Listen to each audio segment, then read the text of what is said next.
So as we're approaching Shavuos,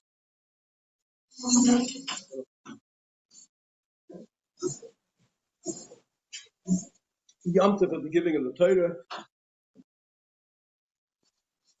it's not only the Yom Tov in which the Torah was once given, but it's the Torah, the Yom Tov in which the Torah is given anew every year, and with greater strength and greater vigor. Like we know that in all matters of holiness, it's Mailim Bakedesh. We go upward in matters of holiness.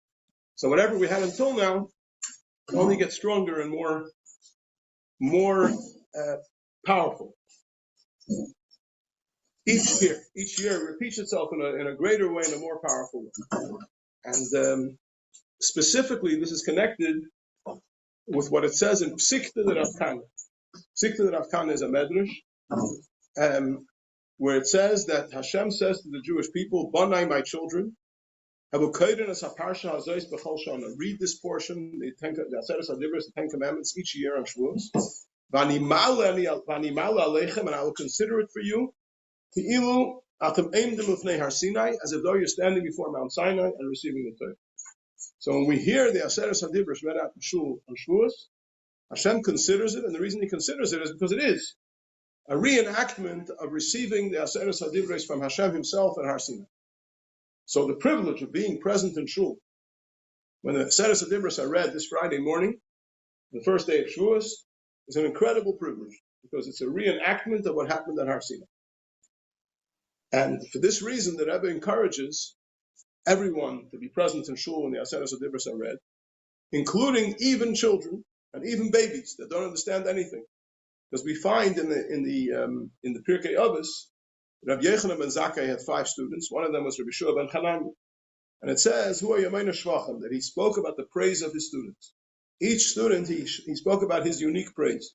When it came to Rabbi Shiur ben Tanya, he said, his praise is Ashrei Yeladatei. Fortunate is the mother that gave birth to him. So the commentaries want to understand, what is it about the Ashrei Yeladatei? Why is the emphasis by Rabbi Shiur ben Tanya about the woman who gave birth to him is so special? And the explanation that's given is that his mother used to bring him as a baby. She would bring his cat to the house of study, to the Beis HaMedrash, that he should absorb the sound of Torah learning. And that's how he became Rabbi Shiur ben Tanya. So if that's true about Torah Sheba'al Peh, about the oral Torah, in which we know that only the content is Torah, the words themselves are not. How much more so when it comes to Torah Shebichsav, written law, in which the words themselves are holy, the words themselves are Torah, especially if we learn in Tanya the greatness of Torah. So surely, when it comes to Torah Shebichsav, and especially the Aseret HaDibros, as they are etched in stone, when they are read out in Shul and Shavuos, it has a tremendous impact on everyone present, including even babies that don't understand anything that Neshama understand. And it's very worthwhile to make the effort to bring everyone to Shul on the first day of Shavuos to hear the reading of the Aseret HaDibros. In Kingsley Way, I imagine it'll be probably about 12. Yeah. Maybe 11:45. You look on the email that you get from the Shul, probably gives you a more accurate prediction. Just give us a second. You're very welcome. Sorry? One for your granddaughter, of course. Now, as we're talking about Shavuos and the Aseret HaDibros, so I'm going to draw your attention to a fascinating story in the Talmud, and to do with Matan Torah, the giving of the Torah, and try to elaborate on it in the way that it will be meaningful to us. So this page that you have in front of you is from the Gemara in Shabbos, Daf Peiches Amud Beis and Daf Peiches Amud Aleph, and just in the middle of the top piece, there's a line that starts Al Tikre Yidaydun Ella Yidadun.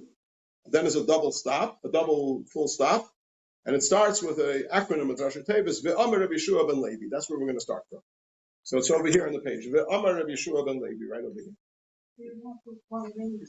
No, I'll translate it as we go. Okay. So Ve'amar Rabbi Shiur ben Levi. Rabbi Shiur ben Levi said, The Shah Sha'ala Moshe Lamari, when Moshe went up to heaven to receive the Torah, Amru Malachi Hasharis Lifnei HaKadosh Baruch Hu. So the angels, the serving angels, said before Hashem, Rebbeinu Shalei, the master of the world, Ma'al Yilud Isha Beinenu, what is a human being doing amongst us?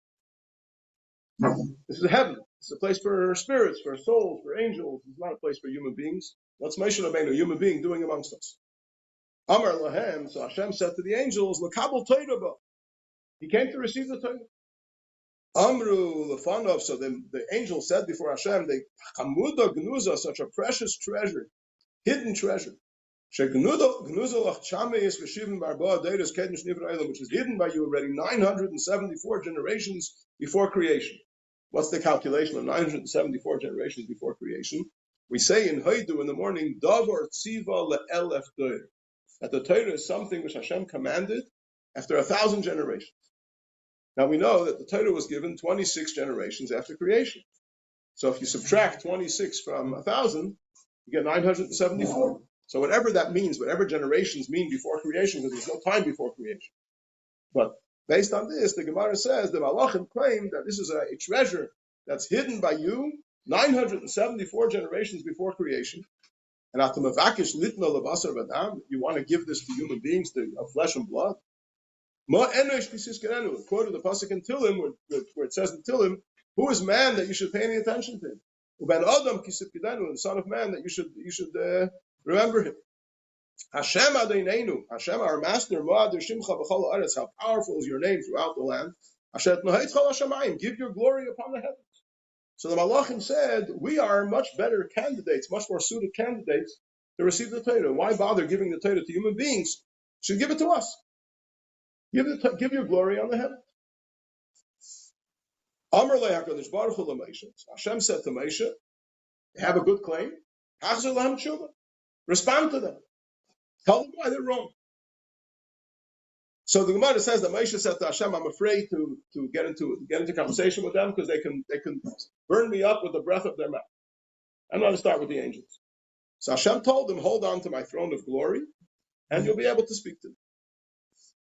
Then it says, just going a little bit further, I'm going to go to 3 lines before the end of this section. Amar lefan of Rabbi Shalom. Yeah, you have the place 3 lines before the bottom, on the top piece. The top piece of Gemara, 3 lines before the bottom. Amar lefan of Rabbi Shalom. The first wide line. Amar lefan of Rabbi Shalom. So Moshe Rabbeinu said, Master of the world, Torah shatanoseli, the Torah that you're about to give me, maksiv. But let's see what it says. What's written in it? So the first thing that it says in the 10 Commandments, I am the Lord your God who took you out of the land of Egypt. He said to the angels, have you ever been to Egypt? Have you been enslaved to Pharaoh? What would the Torah be doing for you? The Torah doesn't have anything to do with you. The Torah is about the people of Israel who went down to Egypt and were enslaved to Pharaoh. I am the Lord your God who took you out of the land of Egypt, the house of bondage. So if you weren't in Egypt and you weren't slaves to Pharaoh, what business do you have with the Torah? Shuv maksiva. What does it say further? It says, you shall have no other gods. Do you dwell amongst nations that serve idolatry? That you're tempted to join with the nations around you and serve idolatry with them? It's got nothing to do with you. You ever heard of an angel having a temptation to serve idolatry? Shuv maksiva. We're going down to the next paragraph, the next piece. What does it say further? Remember the day of Shabbos to keep it holy, to rest on Shabbos. Do you work 6 days that you need to rest? Shuv maksiva. What does it say further in the Torah? You shouldn't pronounce Hashem's name in an oath in vain. Do you do business that you're going to be called to a litigation? You're going to have to take an oath. That doesn't apply to you. Shuv maksiva. What does it say further? Honor your father and your mother. Do you have fathers and mothers, you angels? Shuv maksiva. What does it say further? Don't murder. Don't commit adultery. Don't steal. Do you have jealousy amongst you? Do you have evil inclination amongst you? Immediately they agreed that the Almighty made the right choice to give the Torah to the Jewish people. Shenamar, as it says at the end of the same chapter in Tehillim that we quoted from before, Hashem Adonenu, Hashem our Master, how mighty is your name upon the earth, upon the land. The ilut nohit chal hashamayim leiksiv, but in the last verse it doesn't repeat the words nohit chal hashamayim, give your glory in heaven, which implies that once the malachim were given to understand what the Torah is all about, they understood that Hashem was right to choose to give it to human beings, and it's got no business with them. Okay? So there's a whole conversation here. The angels wanted the Torah to be given to them, such a precious treasure. Why would Hashem waste it on human beings? And Hashem told Moshe to answer them, and he answers them, and they accept the answer, and everybody lived happily ever after. So the question is, what was the claim of the Malachim? What was it based on? Hashem chose to give the Torah to the Jewish people. What's their claim that it should be given to them? So it says in various svarim, various of the commentaries explain, that the claim of the Malachim was based on a halacha. There's a halacha in the laws of buying and selling, that if you sell a property, so and you sell it to a stranger, to a buyer, and your neighbor finds out that you're selling this property, that you sold this property, and he says, 1 minute, I should have first refusal. For me, it would be much more convenient to have two properties next to each other. So you should sell it to me.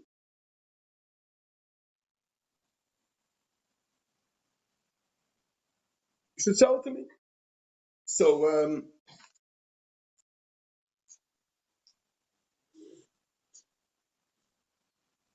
and we learn from a pasuk. It says, "V'asisa hayashar v'hatoiv b'einei Hashem." You should do what is straightforward and good in the eyes of Hashem. And since it's a benefit for your neighbor to buy this property, and the buyer, the purchaser that's bought the property, he can just as well get a property somewhere else. Doesn't make a difference to him.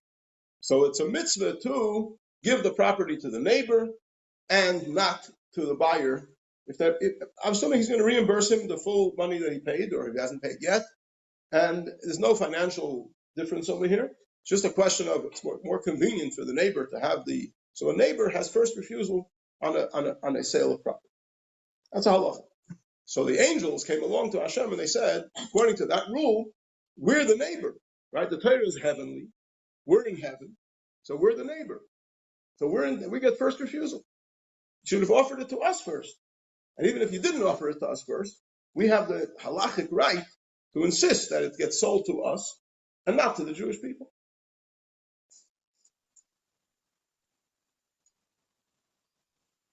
And that's the basis of the claim in the Talmud that says that the angels said, give us the Torah.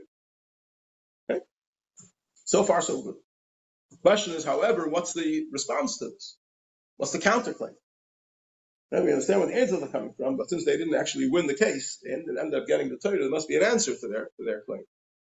So there are various answers that are given in Svarim. What was the answer to their claim? One of the answers is that the laws of Bar Metzra, this law of Bar Metzra, the neighbor, first refusal for the neighbor, only apply in a case of a sale. But in a case of a gift, they don't apply. So if you want to give a gift, you can give a gift to anybody you want. If you're selling something, selling it for money, so then the neighbor says, I'll give you the same money and you sell it to me. But if it's a gift, then you have the right to give the gift to anybody you want, and the law of the neighbor's first refusal doesn't apply. So the Torah was Matam Torah, right? The Yom Tif that we're about to celebrate is Matam Torah, saying the season of the giving of our Torah. Torah was given to us. We say every morning in Brachas, Hashem Nasan Lanu as Torah. The Nasan Lanu as Torah. So He gave us His Torah. He chose us from all the nations. The Nasan Lanu as Torah, and He gave us His Torah.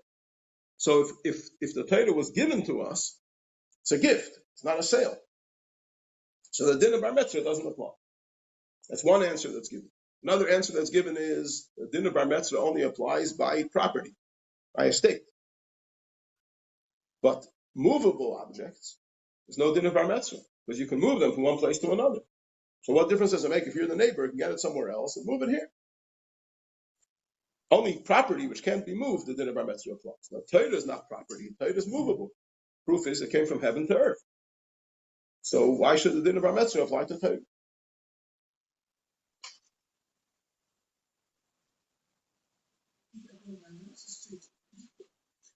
You're very humble. Not actually. The angels, I know this is like a child. Go ahead. It's all right.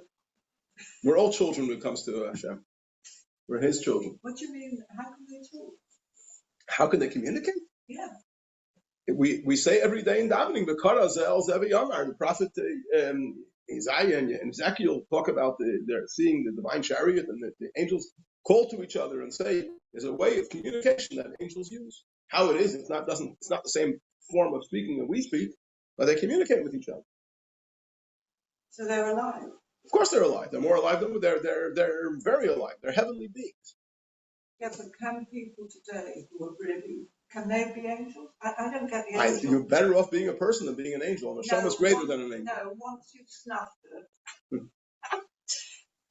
and somebody becomes an angel. Eliyahu Hanavi became I don't know. Generally speaking, an neshama is greater than an angel. But a neshama soul of a human being is greater than an angel. So the neshama is no longer contained by the limitations of the body. It rises to the highest realms. It's greater than an angel.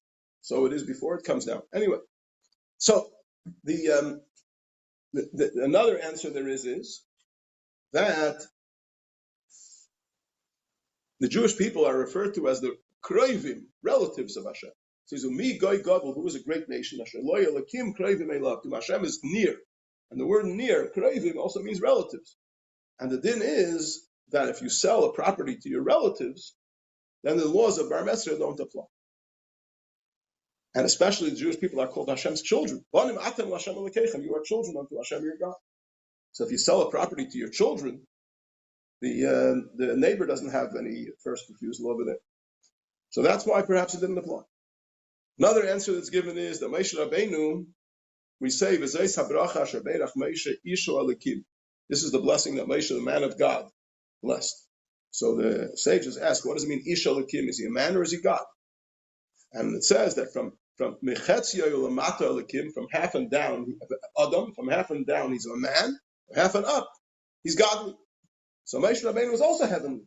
So he's also a neighbor of the Torah. So he says to the Malachim, your neighbor, you claim your neighbors of the Torah, I'm also a neighbor of the Torah, I'm also heavenly. Ish Elikim.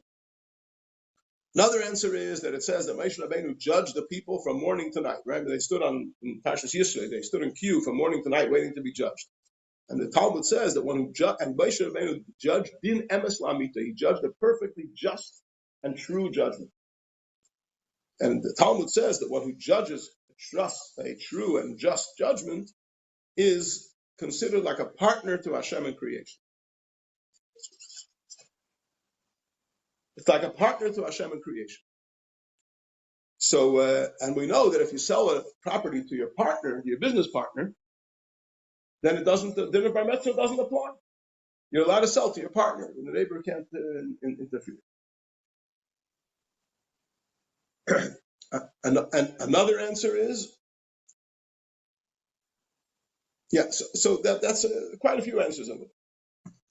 The problem is, with the last two answers, that Moshe Rabbeinu wasn't getting the Torah for himself.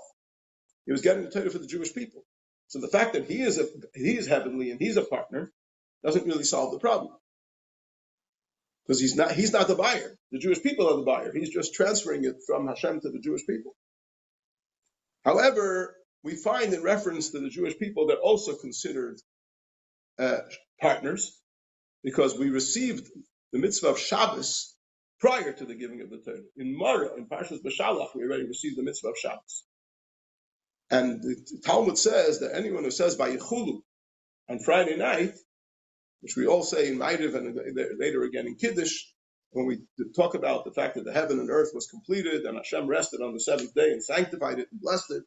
So anyone who says Vayichulu Friday night is testifying that Hashem created the world in 6 days and rested on the seventh, becomes like a partner in creation. So since the Jewish people were already keeping Shabbos, they were already saying Vayichulu, they were all partners to Hashem. And when a partner is no din of Bar Mitzvah, the neighbor can't interfere when you sell to a partner. A fifth, and then another thing about is when we talk about Moshe Rabbeinu being heavenly, it says that the souls of the Jewish people are hewn from underneath the throne of glory. So the soul has a heavenly source. So it's not only Moshe Rabbeinu. Every Jew, as from the perspective of his soul, is a heavenly being. So we say to the angels, "You're neighbors to the Torah. We're also neighbors to the Torah. We also come from heaven." Now, yes. But the Bible, they didn't know what they were the Torah was because how could they? Okay, so the question I was just asked this for the benefit of the people watching on the Zoom is the Malachim didn't know what the Torah is. So whether they knew or they didn't know is another discussion. But one thing they knew for sure, they knew that it's a precious treasure that Hashem has hidden for thousands of generations, and it's very, very special. And He's giving it to people that are very not special, people of flesh and blood. He should give it to them. They're special. Special Torah should go to special angels. It shouldn't go to ordinary mortals. A general question on all these answers is that none of these answers seem to be contained in Moshe Rabbeinu's answer. Remember, we learned in the Gemara what Moshe Rabbeinu said. He said you weren't in Egypt, you weren't enslaved to Pharaoh, you don't live amongst nations that serve idols, you don't do business, you don't work, you don't have fathers and mothers, you don't have temptation to kill, to steal, to commit adultery. So he doesn't seem to be talking about how heavenly the Jewish people are. He doesn't seem to be talking about how they're partners to Hashem, how they're close to Hashem. He doesn't talk about any of those. So where is that answer contained in Moshe Rabbeinu's words? And as far as the answer that Torah is a gift rather than a sale, we know that there's three expressions describing the relationship of Hashem and the Jewish people with Torah. One is it's an inheritance. We say Torah tziva lanu Moshe, the Torah that Moshe commanded us, Moirasha Kehilas Yaakov, is an inheritance to the community of Jacob. So we speak about Torah being an inheritance. We speak of Torah being a sale. The Medrash says, Hashem says to the Jewish people, Macharti lechem es Torasi, I've sold you my Torah, Nimkarti ima, and I've sold myself with the Torah. Not like a normal seller who sells goods, but he himself remains out of the picture. In this case, where I sold you the Torah, I sold myself with the Torah, because Hashem and the Torah are one, as we learned in Tanya many times. And the third expression is Matan Torah, the giving of the Torah. Nasan lanu es Torah. So He gave us His Torah. So there's inheritance, there's sale, and there is gift. And it's explained that there's various aspects of Torah that are described by each one of these descriptions. From a certain perspective, Torah is an inheritance. From a certain perspective, Torah is a sale. And from a certain perspective, Torah is a gift. So as at least that aspect of Torah, which is described as a sale, the Malachim had a claim on.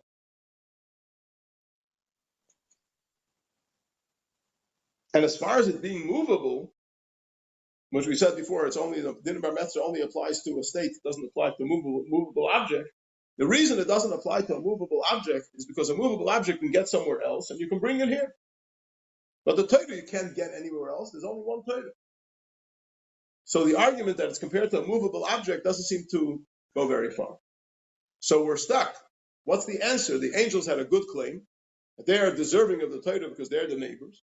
And we don't seem to have a satisfactory answer. So there is an answer that's brought in Sfarim, which perhaps you can find in the words of Moshe Rabbeinu as well. That is, we know that there's 4 dimensions to Torah. Pshat, the simple meaning. Remez, what it alludes to. Drush, the homiletical. And Soid, the Kabbalistic, the mystical. So when the Malachim were asking for the Torah, what were they asking for? The Torah says that if a fruit grows on a tree, you make Beit Priya Eitz. Fruit grows on the earth, from the earth, you make Beit Priya Adam. Right? But the Torah says that 2 people are holding a garment. This one says, I found it. The other one holding it says, I found it. And this one says, it's all mine. This one says, it's all mine. So what are you supposed to do? One takes an oath that at least half is his. The other one takes an oath that at least half is his. And you split it down the middle, and you sell it and split the money, whatever it is. How the angel is going to benefit from such a Torah? Or the Torah speaks about a case where an ox gored a cow and the cow miscarried, and we don't know if the miscarriage happened before the attack or after the attack or during the attack, and we don't know who has to pay for it. He has to pay the value of the fetus as well, or only the value of the cow. And it's a whole discussion in the Talmud. So what are the angels going to do with such a Torah? It surely doesn't have any relevance to them, right? So the answer is that there's a mystical dimension to Torah as well. We're talking about pshat, the simple meaning. But Torah has so many layers of meaning. So the angels weren't asking for the pshat of Torah, because that wouldn't relate to them. They were asking for the mystical dimension of Torah, for Soid. The Chelek HaSoid of Torah, which is heavenly and spiritual and so beautiful and so meaningful. So the angel said, such a beautiful Torah, give it to us. Now we know that if a person, let's say, owns 10 properties, and he sells all 10 properties to one buyer, package deal, and then one of the neighbors comes along and says, 1 minute, this property I want, it's next to me. So then the din is, we say to him, listen here, this is a package deal. You're only the neighbor of one property, and this is sold as part of a package deal, so you're out.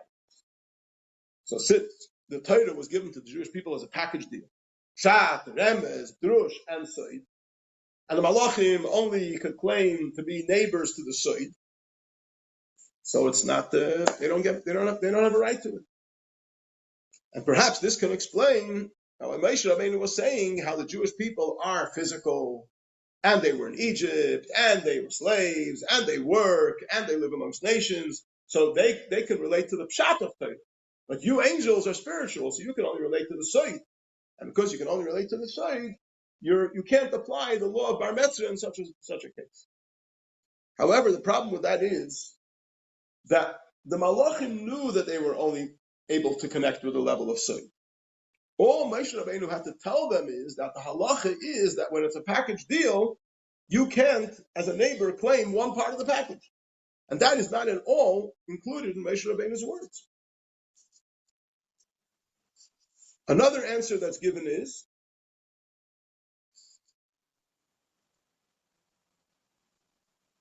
let's see if I can remember. Another answer that's given is, now there's a law in the laws of Bar Mitzvah that if the neighbor wants to buy the property to expand and to expand his wealth, because he has one field and he's doing well, it's sustaining him, but he would like to have two fields. Why not? He couldn't be, if you're a millionaire, you want to become a multimillionaire. Yeah, and the buyer who was engaging in buying the field needs it desperately. So then, you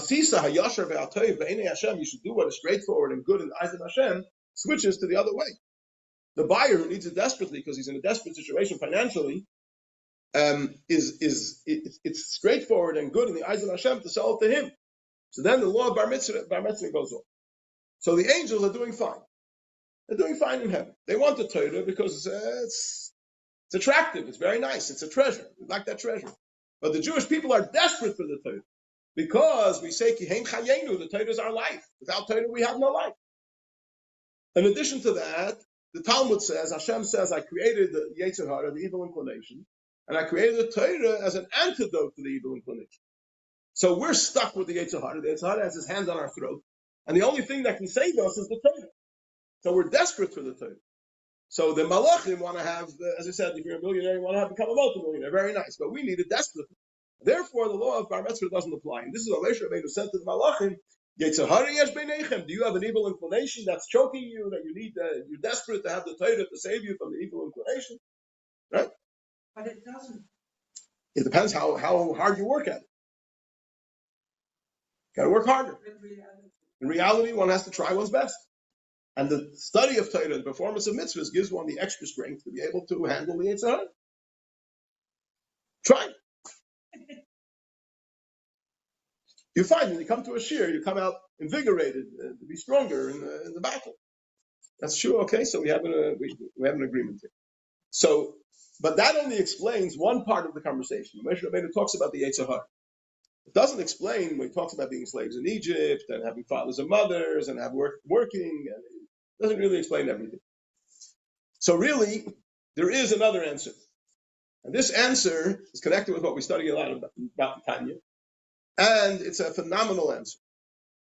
And that is that we know, actually this week's Sedra in the Medrash Tanchuma in Parshas Nosai, it says, what's the reason why Hashem created the world? What does he need the world for? And the Medrash says, Nis'ave HaKadosh Baruch Hu li yisloi dira b'tachtei. The Almighty desired to have a dwelling place in the lowest realm. What does the lowest realm mean? What does higher mean and what does lower mean? So we talked about this many times. At first glance, you would say higher is closer to Hashem and lower is further from Hashem. Problem is, Hashem is everywhere, equally everywhere. So there's no such thing as closer and further, higher and lower. So what does it mean that Hashem desires to have a dwelling place in the lowest realm? So the answer is higher means a place where godliness is more revealed, and lower means a place where godliness is more concealed. We know that there are many worlds, and the chain of worlds is such that in the highest worlds, let's say in Atzilus, godliness is the obvious reality, the only obvious reality. It's godliness. Then, as you go down the chain, you come into the world of Bria, where godliness is slightly concealed. And then in Yetzirah, godliness is even more concealed, and the existence of the world becomes more of an issue, more of a reality. And as you go from world to world, physical reality becomes, or worldly reality becomes more of an entity, and godliness becomes more concealed, more hidden. Until you get to the lowest realm, which is this physical world, where godliness is totally concealed. We don't see Hashem at all, and we see a coarse world. That's all we see. So this is called Tachtonim. This is called the lowest realm. And Hashem gave the Jewish people the Torah. And with the Torah, the Jewish people are enabled and empowered to transform this lowest world into a dwelling place for Hashem, a place where Hashem will feel fully comfortable.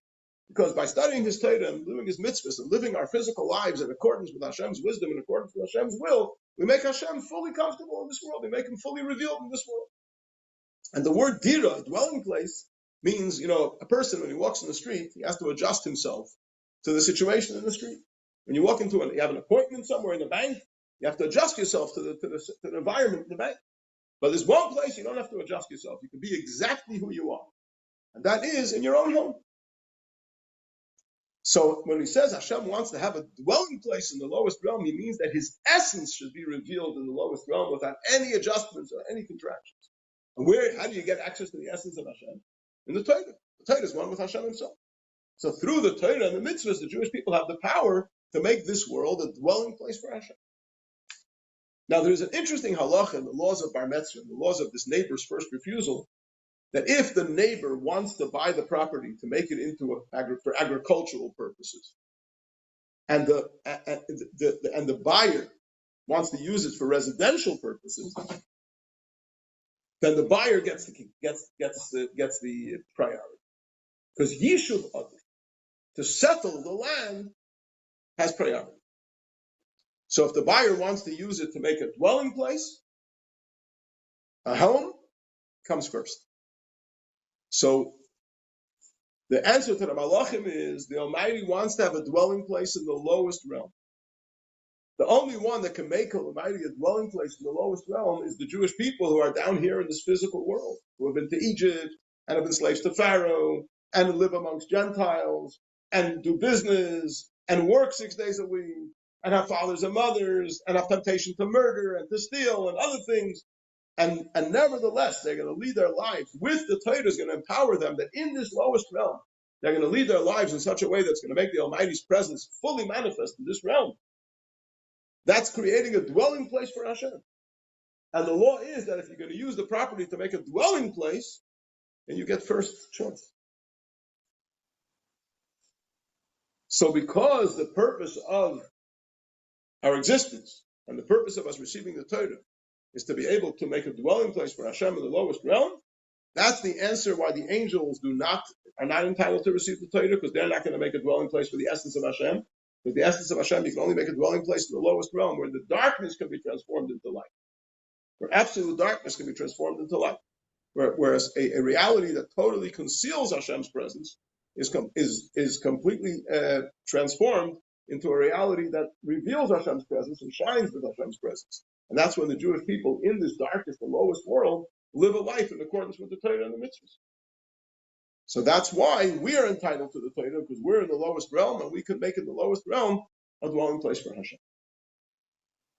So this answers the question, and it also fits very well into the words of the Talmud, the Moshe Rabbeinu's counter-argument to the Malachim. I hope you're satisfied. I'm never satisfied. So the angels have this. Do they have Nister? Do they have the hidden part of Torah? Okay, it's a good question. It's a very good question. I think the answer is like this. What the angels really wanted was, what happened by Matan Torah? Before Matan Torah, people also studied Torah. Right? And when Matan Torah, Hashem gave over His essence in the Torah. Right? Anochi, Hashem Elokecha, Anochi is Anon Nafshi Ksavos Yahavos. From Matan Torah onward, when we study Torah, that Torah contains the essence of Hashem. So the angels wanted that to have that in the level of Torah that they can relate to. And the answer was that is only made accessible to Yidden who are in this physical world, who will use it to make this physical world into a dwelling place for Hashem. That energy that there is in Torah, Torah communicates the infinite essence of Hashem, and it has the power to transform the darkness into light. That is a uniqueness which is given to the Jewish people by Matan Torah, and that gives us the ability to live our physical lives in a Torah way. This is one of the reasons. This is one of the reasons why we know that on Shavuos there's a special emphasis on enjoying the Yom Tov in a physical way. In other words, in the Gemara brings that there's two psukim that describe how a Yom Tov should be celebrated. One pasuk says Atzeres L'Hashem Elokecha, it's a festival for Hashem. And one pasuk says Atzeres Ti Elochem, be a festival for you. So the Gemara asks, which way does it go? Is it supposed to be a spiritual experience, a godly experience? You're supposed to say Tillim and daven and sit in shul the whole day and absorb the spirituality? Or are you supposed to sit by the table and enjoy the meal with blintzes and the cheesecake? Yeah? Which one is it? So the Talmud gives two answers, two opinions. One opinion is you have an option. You can either do it Kulei Hashem, you can either make it totally a spiritual experience, or you can make it a totally physical experience. It's up to you. Do it either way. Another opinion is you're supposed to do half and half. Half spiritual and half physical. That's why we spend some of the time in shul, and we spend some of the time studying Torah, and some of the time we sit by the table and we enjoy our meal. Both are the correct celebration of Yom. However, the Talmud says that this difference of opinion only applies by Pesach and Sukkot. But by Shavuos, Hakol Moedim B'Atzeres D'Binu Nami Lachem. Everybody agrees by Shavuos that there must be a physical celebration to the Yom. Because we have to show that we're physically pleased that we've received the Torah. We're delighted that we received the Torah, and we express that delight in a way that we can relate to physically. So we eat and drink and celebrate in a way that the physical body can connect with it. So one of the explanations why is the physical involvement so important on Shavuos? Because what happened on Shavuos is that we received the Torah in the physical world with the ability to use it to connect to the physical, that the physical should become holy. So if we're going to celebrate Shavuos just on a spiritual plane and forget the physicality, we're missing the punchline. We're missing the most important aspect of Matan Torah, which is the empowerment to bring godliness into the physical world.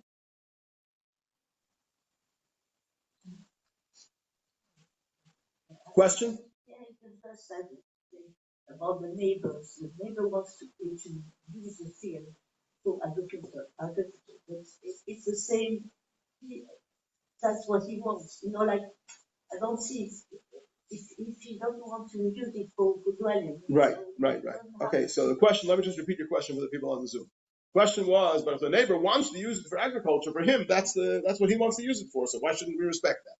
The answer is, Torah says that Yishuv Adif, that making and settling a place, making it a place of habitation, gets first priority. Because the Hashem created the world that it should be settled. He didn't create it for chaos, he created it to be settled. So if a person wants to settle a piece of land, make it into a home, that comes first. Okay, we're going to move on to Tanya. In Tanya, we are in the middle of Perek Vav, chapter 6. On the page Yud is the number on top of the page, and 22 is the number on the bottom of the page. And we're on the bottom line. The Eser Pchinas Eilut. Page 22 is the number on the bottom of it. Yeah, so everybody has the bottom line starts with the words the Eser Pchinas. So we learned that the neshama has, the nefesh elokis, the godly soul has 10 faculties, 3 intellectual and 7 emotional, and 3 garments, which are thought, speech, and deed. And since the Almighty created so the 3 intellectual faculties of the godly soul are its ability to relate to godliness intellectually, Chachma, which is insight, and Bina, which is understanding, and Das, which is knowledge or connection, Those are the three intellectual faculties of the godly soul. Then there is the 7 emotional faculties, which are the soul's ability to connect to Hashem emotionally, loving Hashem, fearing Hashem, compassion, all the different emotions that can be used in our relationship with Hashem. And then we have the 3 garments of the soul, which are thought, speech, and deed of Torah and mitzvah. So we can relate to Hashem by thinking, by speaking, and by doing, studying the Torah and fulfilling the mitzvahs. Now in chapter 6, he says that just like you have this in the side of holiness, Hashem created everything equally balanced in good and evil. So therefore, the nefesh habamis, the animal soul, also has 10 faculties and 3 garments. The 10 faculties are the 3 intellectual faculties, are the ability to understand the physical world, intellectual experience. The 7 emotional faculties are love and fear of them in a material and physical way. People love food, people love various, people love attention. That's all different manifestations of the love of the animal soul. People are frightened about where they're going to have their parnasa from tomorrow.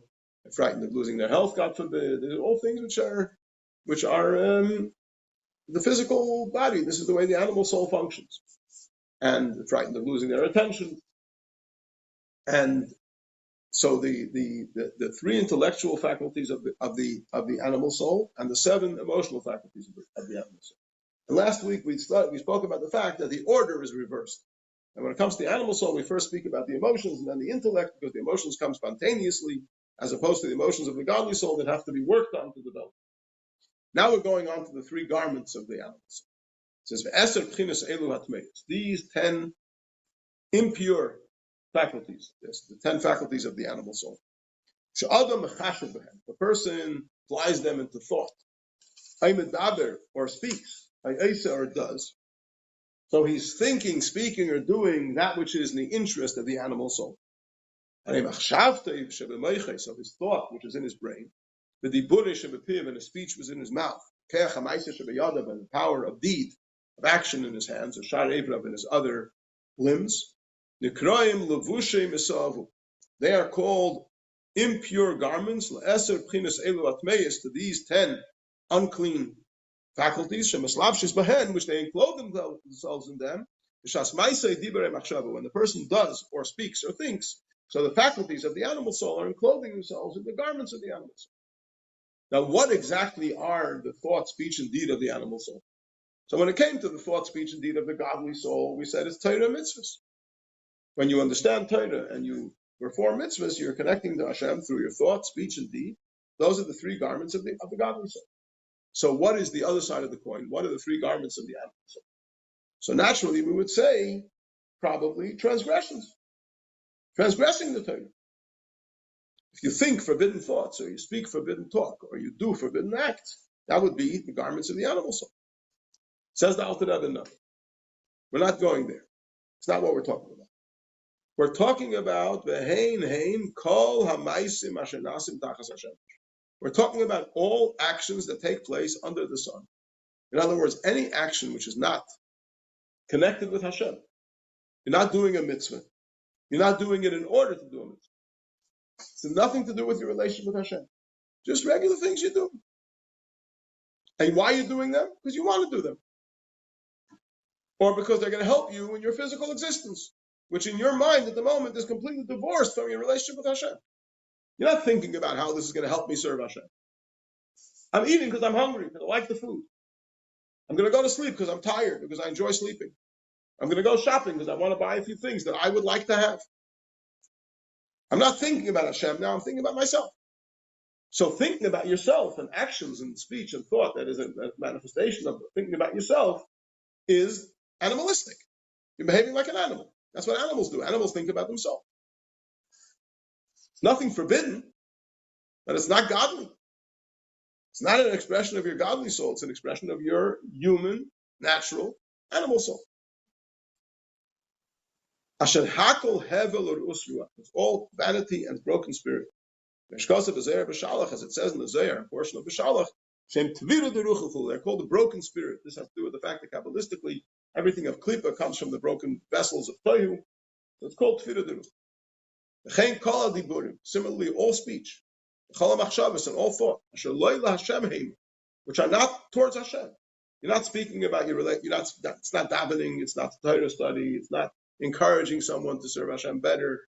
It's not even a speech of Abbas Yisrael. Speaking to someone, Abbas Yisrael, caring about another Jew and asking how they're doing because you're concerned about them and you want to make sure that they feel cared for. That's a mitzvah. We're not talking about that. We're talking about speech which is not for Hashem. Or for His will, fulfill His will, but or to serve Him. So that would be considered the three garments of the animals. Now you might say, there's nothing wrong with that. Why would that be considered impure? Why would we consider that klipa?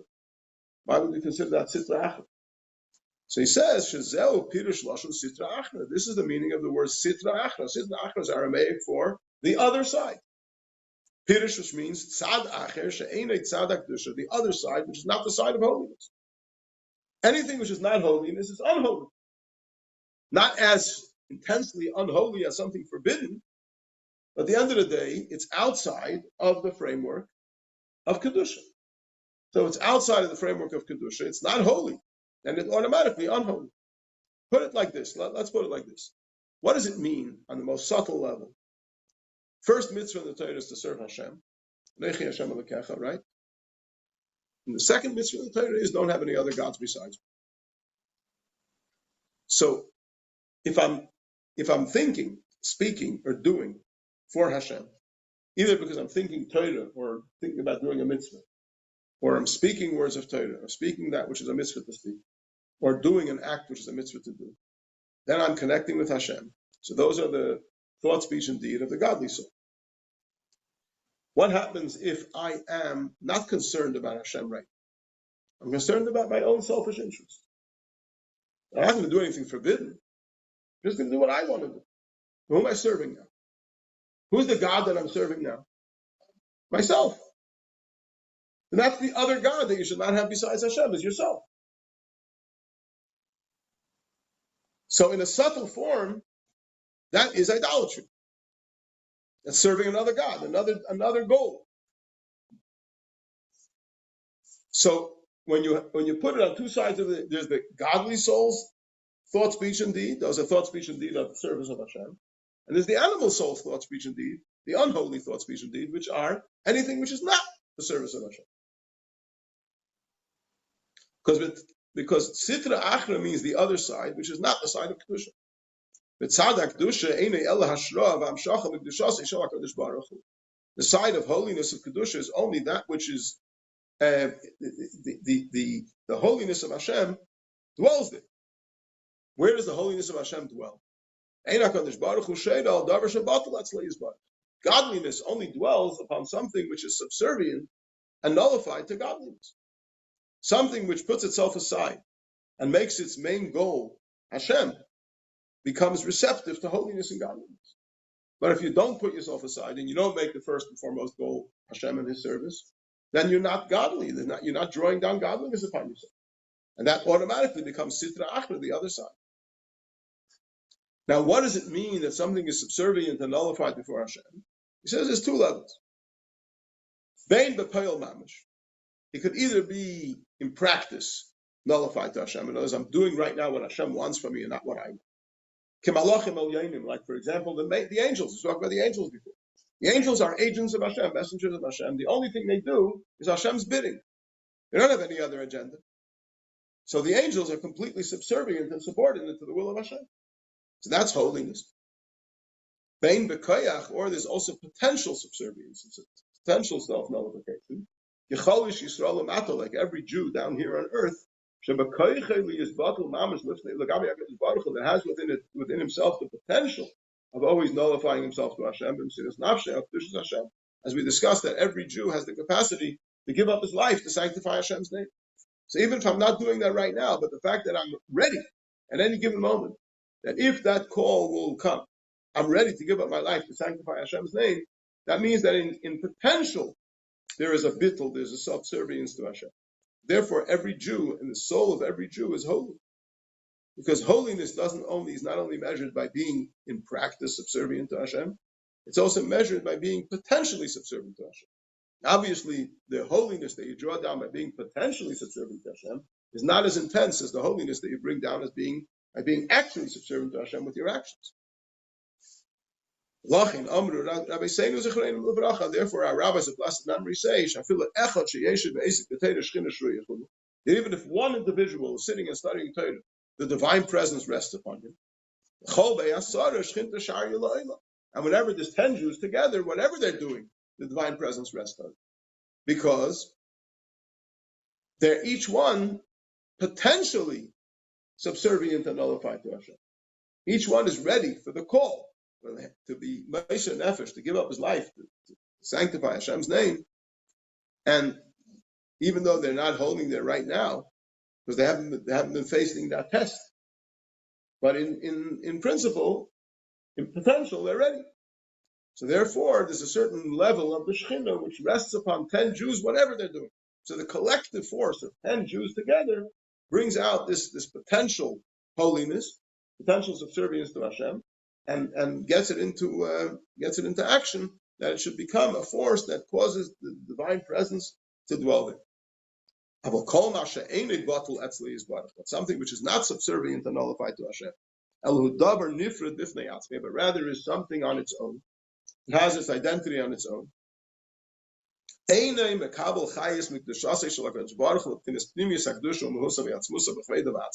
It doesn't receive life force from the holiness of Hashem, from the innerness of holiness and its essence.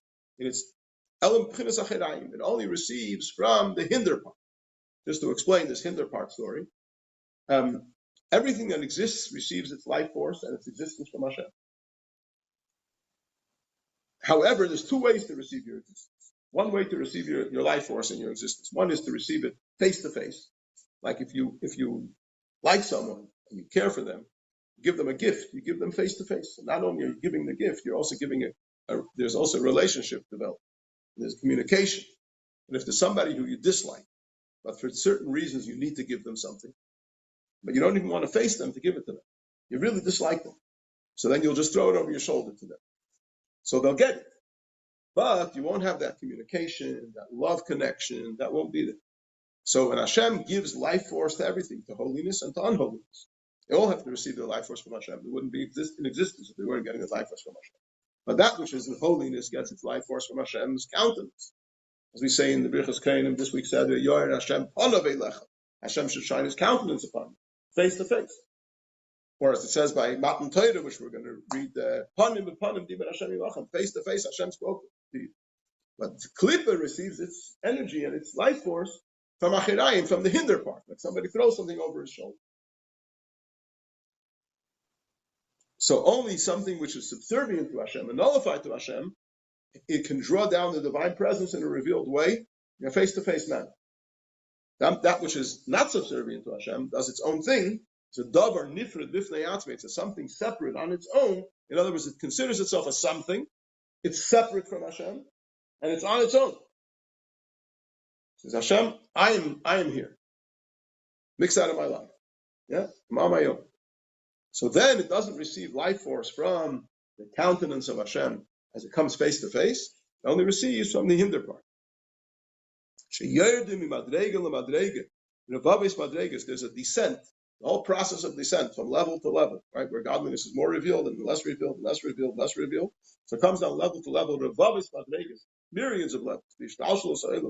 In the chain of worlds that it's in Tzumim Rabim through a process of cause and effect. Many contractions until the light becomes so diminished, diminution after diminution, until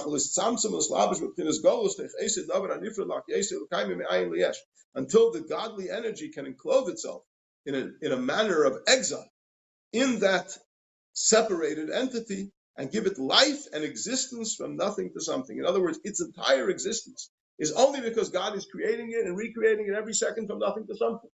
But because it doesn't acknowledge Hashem's role in its existence, it all has to be in a concealed manner. So it has to get this divine energy, or else it's going to revert to absolute nothingness as it was before it was created. As we remember learning first Perek of Shavuos, the Rebbe elaborates on this, that creation ex nihilo, something from nothing, can only be when it's continuously be recreated by the energy of creation every moment from nothing to something. If Hashem would stop recreating it for 1 second, it would disappear, like it never existed. So the sorcerers of Pharaoh, who made it their goal in life to prove that Hashem doesn't exist.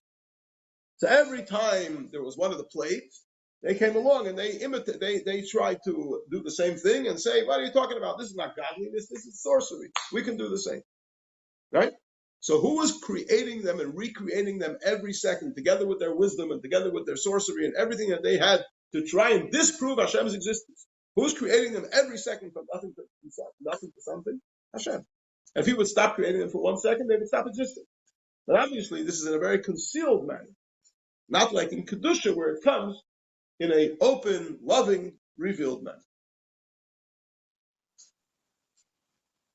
Clear? Any questions? Because there's something we do ourselves, like this. So we have to always have this kabbalah expression. Okay, it's a very good question you're asking. You're asking, isn't this a little bit too much, biting off too much to chew? And we should always have kavanah for Hashem. Why can't we be ourselves once in a while? Just, leave me alone. Just want to breathe. Yeah? That's your question, basically. Yes. Okay, so first of all, let me just say, the Chazal say, Kol Ma'asecha L'Shem Shamayim. All your deeds should be for the sake of heaven. And the pasuk says, B'chol D'rachecha Da'ehu. In all your ways, you should know him with a capital H. Now, what does that mean? So I often tell the story. I probably haven't told it for a while, so it's time to tell it again. There was a chassid of the Alter Rebbe called Rabbi Yamin Kletzker. Rabbi Yamin Kletzker was a great chassid, and he was for his livelihood, he dealt in lumber, in wood. He sold lumber. Now, he studied a lot of Hasidic teachings, Hasidic philosophy, and he was very engrossed in his study of Hasidic philosophy, but for his livelihood, he sold lumber. So one time, he was making an invoice for a customer, so many packages of this lumber, so many packages of this lumber, and then he made a line, and he wrote, Sachar Koil, sum total, Ein Oid Milvadoi. There's nothing else except Hashem. Yeah, so they said, excuse me, Rabbi Yamin, you're in the middle of doing an invoice for lumber. How does the Ein Oid Milvadoi come in? He said, I'm sorry. He said, sometimes it happens in the middle of Shema Yisrael, I have my eyes closed, and I'm saying, Shema Yisrael, here is the Lord is one, the Lord is one, and the Lord is Hashem, the Lord is our God, the Lord is one, yeah? And in the middle, my mind wanders to lumber. It happens sometimes. We try, it shouldn't happen, but it can happen. And you're not shocked when that happens, right? So if in the middle of selling lumber, my mind wandered to Ein Oid Milvadoi, there's nothing else except Hashem, why does that shock me? It's natural. Yeah. So the Rebbe asks, why only by the Sachar Koil, by the sum total, did he say Ein Oid Milvadoi? First he said so many packages of this lumber, so many packages of this lumber, right? Sachar Koil, sum total, Ein Oid Milvadoi. Why only by the sum total? So the answer is that in life, when you're doing something, you have to concentrate on what you're doing. You're making chicken soup for Yom Tov. You have to know how much chicken you put in, how many carrots you put in, how many sweet potatoes you put in, or celery, or whatever you're putting in your chicken soup. And you have to know whether you put in salt or you didn't put in salt. Yeah? And you can say, but there's no salt in the chicken soup. So you're not celebrating Yom Tov properly. Right? However, the Sachar Koil, the sum total of everything you're doing, and it has to be in your awareness that the most important thing in your life is Hashem. And therefore, everything circles around that one focal point. So the more Hashem is in the center of your existence, automatically all the parts of your experience are for Hashem. If my life is about serving Hashem, then when I'm eating, I'm automatically eating in order to have strength to serve Hashem. When I'm sleeping in order to be rested, to be able to serve Hashem. When I'm earning a livelihood, it's in order to be able to give tzedakah and send my children to a proper chinuch and keep Shabbos and make Shabbos and Yom Tov. So if the Sachar Koil, if the sum total's in the right place, then automatically all the individual sums are also leaning in the right direction. Is that clarifying? Is that a satisfactory answer to your question? Sometimes people are really passionate for something. Let's say people are really like sports. and with the into sports. So the Rambam says, just like fire and water cannot dwell together in one vessel, so the love of this physical world and the love of God can't dwell together in one heart. So if a person is really into something which is not godliness and not for godliness, in a subtle way, we have to call a spade a spade. They're distracted from the focus. And it's something they need to work on. It's not easy. I'm not saying it's easy. I'm not saying they need to be shot at dawn for that. But it's a challenge. And it's a challenge to be worked on. And when the Yidden stood in front of Har Sinai, they saw, Anoichi Hashem Elekecha. I am the Lord your God. Ein oid milvado. There's nothing else except him. That was the experience that Yidden had by Har Sinai. You can get distracted from that. It's a problem. You've got to work on it. Yeah, it's very natural to be distracted. But the goal is to stay as focused as you possibly can. Okay? Sorry, you want to say something? Whoever has to go should go. We're over time. Sorry? Thank you. You're very welcome. Person puts Shabbos first, doesn't go to these things on Shabbos, doesn't even find out what's going on Shabbos. So really, God is his focus. It's just... Okay, the limit schools is very good. But if essentially Hashem should be one's focus 7 days a week, 365 days a year, 24 hours. In one form or another. Something helps you serve Hashem. Directly, indirectly, doesn't matter. It could be a very wide spectrum, but it has to, one way or another, it has to lead to the goal. Okay. What we learned today, where it's from. We learned from here about this. So there's a famous youth test. Put this in this famous youth test. I think it's the first sikh of Shiur. And also, what was that word for that law? Bar Metzler. How do you spell it? Beis Reish. Metzler is Mem Tzadik Reish Al. Means Meitzar means a boundary. Oh, okay. So Bar Metzler means the neighbor that shares a boundary. You're very welcome. I want to wish everybody a freilich and Yom Tov, Shavuos, Alteira, B'Simcha, B'Pnimius, and try to encourage as much as possible to be Vaselis Hadibras. Thank you. And to you too, Rabbi Gordon, and all your family.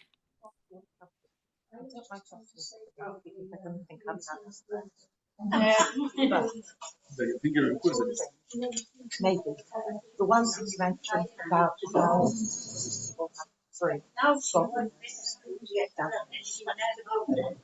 I understand it.